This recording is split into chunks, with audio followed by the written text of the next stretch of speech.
आजको लेसनमा हामी सर्पको बारेमा सिक्नेछौँ। यो सर्प चाहिँ मैले पहिलोचोटि फ्लोरिडामा देखेको, आफ्नै घरको आँगनीमा भन्नु पर्यो।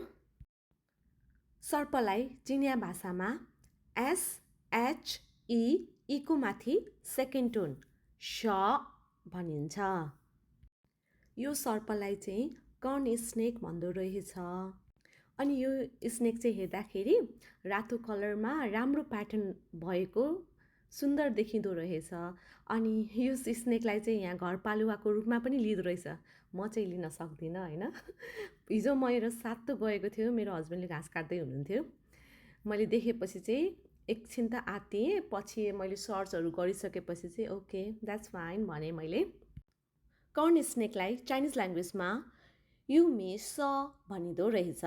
युमे भनेको चाहिँ मकै हो, स भनेको चाहिँ सर्प। अब ब्याकयार्डमा अरू नयाँ के कुरा आउँछ म त्यसको चाइनिज भिडियो बनाउँछु। ल अहिलेलाई बाई बाई।